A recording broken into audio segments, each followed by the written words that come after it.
Welcome to Marvelicious Toys. We bring you news and reviews of Marvel toys, statues, and more. Because not all Marvel collections can be bagged and boarded. They're not just toys, they're Marvelicious. Figure 2, the hard figure to find in this wave because her popularity is insane. And I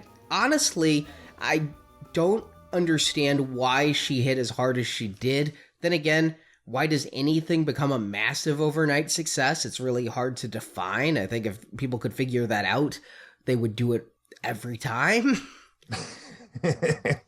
But I would be willing to bet that it has a lot to do with just the fact that it looks cool. the Spider Gwen is who I'm talking about. And she started as an Edge of Spider-Verse character in a comic I read, and I was not all that impressed with, but damn if she hasn't become like the hottest Marvel character of the millennium. She is. She's very popular with the younger crowd. And I don't know if it's because it's a new character or what. It's also Gwen Stacy, who was in the movies around the time that they made this character, and she was dying in Amazing Spider-Man 2 around that time.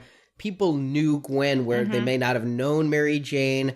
Gwen's been dead for so long. This is an alternate universe version that came together. And I will admit, the costume is something to behold. With, again, what Pantone color is this purplish that goes with the blue on the webbing? Blue? Where are you seeing blue? Oh, I guess that grayish blue. Yeah, there's like a blue over the purple. And while I'm not a Spider-Gwen fan, the colors are striking on her costume.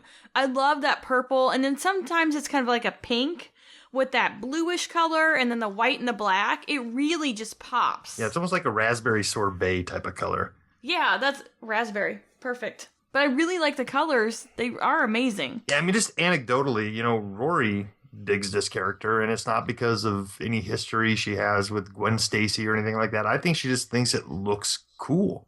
And to clarify for new listeners, Rory is your daughter. Yes, indeed. She's an 11-year-old who's into Harley Quinn and now Spider Gwen. So she's got, and I'm raising her right. She's into her comic book movies and Star Wars and all that. So, but yeah, this as a figure, I think is pretty darn striking. I mean, they got the costume down just right, and pretty impressed with the webbing you were talking about on the inside of her arms, Arnie. They did a good job of getting that down nice and clean, at least on the version I have.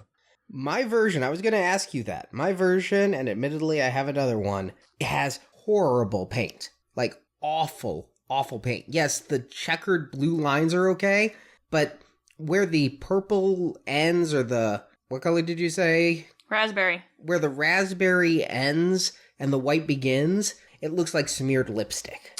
Oh, that's a bummer. Yeah, it's like they didn't outline. It looks like they got some paint splotches on there, too. Interesting. I'm looking at my second one, which is still in package, and while it looks better, it still feels like that entire arm was molded in the raspberry and they painted over it, because it's like in the white spots, I can still see a hint of raspberry. Huh. Either that or they were just dirty with the paint. Yeah, it sounds like you got a bad sample or two. The place where I'm seeing a little bit of sloppy paint is when you have her hooded version, the hood up version. The edges there aren't completely clean, where the raspberry meets the edge of the white hood. Yeah, that's how ours is too. It's like they just slopped it on the edge there and didn't cap it completely. So you get some white, some of the raspberry. It just depends. Yeah, I prefer the Gwen Stacy head they did. They gave her the classic headband and things. It makes me wish there was a 60s female buck that we could have a classic Gwen Stacy on. But, and I still don't understand why a hero would wear a hoodie that cuts off their peripheral vision. But, Well, in case it's raining. I guess she has spider sense, so she doesn't need to see. Speaking of the hoodie, though, it's an awesome sculpt. It lays on her shoulders just properly, and it hits a part of her head where it sits there and kind of locks into place, and it looks natural for a hoodie, which is difficult to do in sculpting. I know we talked about it recently with Taskmaster and stuff like that, where it looked like it was just kind of floating there, but here they did it right. Yeah, I think that looks really good. I like how it's got a little bit of movement to it. Ours kind of wobbles a little bit, so it's not something that if you move it, it's going to break. But surprisingly good when a lot of times, like when you look at the Star Wars figures, the Jedi robe hoods are ridiculous. Oh, yeah. Yeah, and I like that the unmasked head does have the little, like, pulled down hoodie so that it's gathered around her neck versus just missing. It's a nice detail. Yeah, that is cool. When you swap out the head, you take off both the hood and the head, and then you put that little hood down thing on her neck and then pop the head on. Which is, you know what, putting the mast head back on is a little bit of a trick because you have to put it in the hood first and then put it on the body. Mm-hmm. Yeah, I've just discovered that right now. I wish they'd given her more articulation. They used the standard small female buck for this, so you don't get all that cool spider articulation. You can't put Spider Gwen in the poses you could put Ben Reilly in, you know? Yeah, it's definitely missing double hinged elbows. That's one big thing. And the shoulders. Yeah, the shoulders. Yep, it's just one piece there.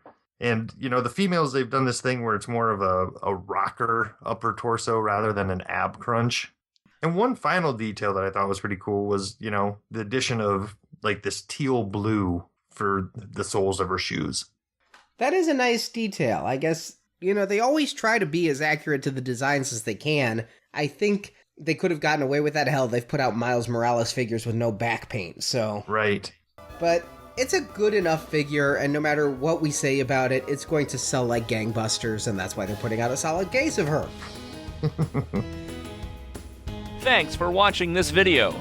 You can see full episodes of Marvelicious Toys with more collecting news and reviews at marvelicioustoys.com. We also have thousands of toy and collectible photos in our photo gallery. If you enjoyed this video, please subscribe to our YouTube channel.